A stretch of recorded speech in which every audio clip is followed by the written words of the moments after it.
Hello everyone, welcome to my new blog. আজকে আমি আমার প্যাঁচাকে নিয়ে ওড়ানোর জন্য বাইরে গেছিলাম। ও এখানে ফ্লাইং প্র্যাকটিস করছে।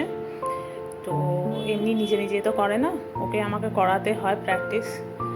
তো হাতে নিয়ে বসিয়ে যখন বাইরে গেছি দেখছি অনেক পাখিরা এদিক ওদিক ঘুরছে, আর আমার পিচুকুলি আমার হাতেই বসে আছে হিড়িম্মার মতন। একটা মানুষের হাতে তুই যদি কিভাবে বসিস, তাহলে তুই কেমন করে উঠতে শিখবি রে ভাই?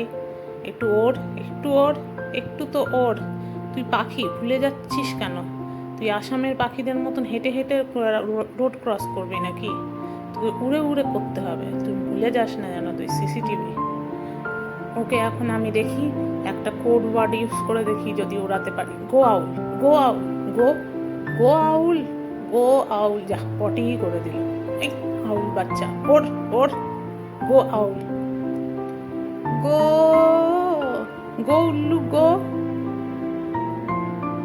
1 2 3 4, গো উল্লু গো। তবুও যায় না। উফ, শুধু এদিক ওদিক মাথা ঘুরিয়ে ঘুরিয়ে পাখিগুলোকে দেখছে। আরে ওর রে ভাই, তোর দুটো ডানাও আছে, সেই দুটো ডানাকে একটু ইউজ কর। তা না, এদিক ওদিক মাথা ঘুরিয়ে ঘুরিয়ে দেখছিস। আরে ওটা ওটা ওটা, এই তো উড়েছে। উড়ে বসেছে ভালো জায়গায়, ঠিকঠাকভাবে বসেছে। এখনও আমার ওপরও খুব রেগে গেছে কেন ওকে আমি উড়িয়ে দিয়েছি। দেখবেন এরপরে আর আমার হাতে আসবে না। দেখছেন তো, ঠিক হয়েছে, আর আমার হাতে আসবে না।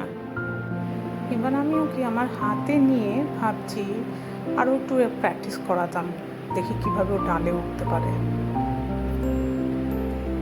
তো আমি ওকে হাতে বসানোর চেষ্টা করি, না তো উড়ে যেতে পারে।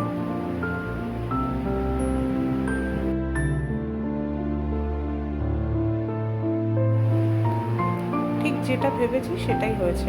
ও এখন রেগে গেছে, ও খুব অভিমানী পাখি। একটুখানি ওকে হাতে না রাখলে, ওকে উড়িয়ে দেওয়ার চেষ্টা করলে ওরকম অভিমান করে আর হাতে আসতে চায় না। যাই হোক, ওকে আমি মানিয়ে এখন নিয়ে এসেছি, বাইরে নিয়ে যাচ্ছি। আর ওই পাশে একটা প্যাঁচা ওকে অনেকক্ষণ ধরে ফলো করছে। ওই প্যাঁচাটাই হচ্ছে বদমাইশ খুব। ওকে আগের দিনকে না, ওকে হার্ট করে দিয়েছিল, ডানাতে মেরেছিল প্রচণ্ড। আর ওকে আরও 2-3 বার অ্যাটাক করার চেষ্টা করেছিল ওই প্যাঁচাটা। ও সবসময় ওর দিকে নজর রাখে, মনে হয় এটা ওর টেরিটরি। তো এখন দেখুন ওর এক্সপ্রেশন দেখে বোঝা যাচ্ছে ও কিন্তু এখন ভয় পেয়ে আছে একটু, কি ওকে কখন ছেড়ে দেওয়া হবে সেই হিসাবে। নাও গো উল্লু গো।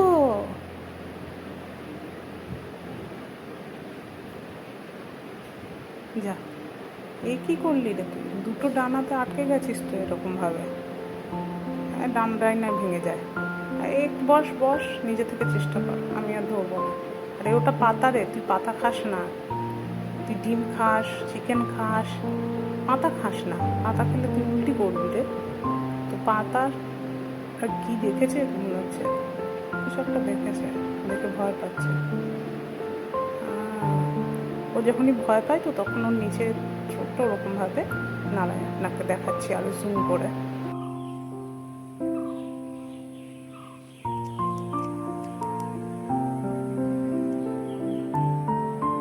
তো এখন ও রীতিমতো ভয় পেয়ে রয়েছে, আশেপাশে কাউকে দেখতে পাচ্ছে না। ও আমার কাছেও আসছে না। ও ভাবছে যে এটা কোথায় ও উড়ে বসলো, কারণ ও জেনারেলি ঘরের ভেতরে থাকে। এই যে এই দেখুন, এই যে এই পেঁচাটা দূর থেকে দেখা যাচ্ছে, এই পেঁচাটাই ওকে বারবার অ্যাটাক করে। নাও এবার হয়ে গেছে ওর অনেক প্র্যাকটিস। ওকে এবার ঘরের ভেতরে নিয়ে যাব। ঘরে তো একটু ওড়ার চেষ্টাও করে না, সেই জন্য ওকে বাইরে নিয়ে এসে একটু ওড়াই, যাতে ও গাছের ডালপালাতে কীভাবে উঠতে হয় সেটা যেন শেখে। ও যখনই উড়ে উপরের দিকে যায় না, ওদের নিচের দিকেই নেমে যায়। সেই জন্য ওকে বাইরে গিয়ে প্র্যাকটিস করানোটা খুব জরুরি, কারণ ওরা তো বন্য পশু। তো বন্য প্রাণীদেরকে বাইরে যত প্র্যাকটিস করাবে তত বেশি ভালো, ওরা বাইরেতে অভ্যস্ত হয়ে যাবে। যদি ওদেরকে ঘরে প্র্যাকটিস করা হয় তো যখন ও বাইরে যাবে তো তখন ওর কাছে সব কিছু নিউ হয়ে যাবে। তো ওরা ওই জিনিসগুলোকে অ্যাডাপ্ট করতে একটু টাইম লাগবে। তো আমি ওই কারণে বাইরে নিয়ে গিয়েই ওকে প্র্যাকটিস করাই। এমনিতেও অনেকে কী করে, পাখিদেরকে কেজের মধ্যে রেখে দেয়। আমি ওরকম কিছু করি না, আমার ওটা খুব বাজে লাগে, মানে ভালো লাগে না। তো আমি ওকে বেসিক্যালি ওকে ঘরের মধ্যে নর্মালি ছেড়ে দিই, ও যত উঠবে তত বেশি ভালো আমার জন্য। তো আমি বাড়ির মধ্যে অনেক কাগজ টাগজ পেতে রেখে দিয়েছি, যাতে বাড়িতেও যদি পটিও করে খাটের ওপরে, তো যেন আমার বেডিংগুলো নষ্ট না হয়। ও যা খুশি করুক, উড়ে যাক, এদিক থেকে ওদিক করুক, পটি করুক, কিছু করুক।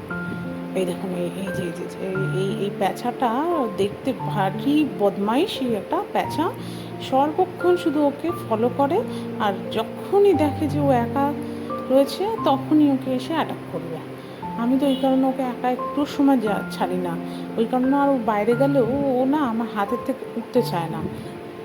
এইবারে আমি ওকে আমার ঘরে নিয়ে চলে যাচ্ছি, অনেক প্র্যাকটিস হয়ে গেছে। আপনাদের সঙ্গে এবার নেক্সট ভিডিওতে দেখা হচ্ছে।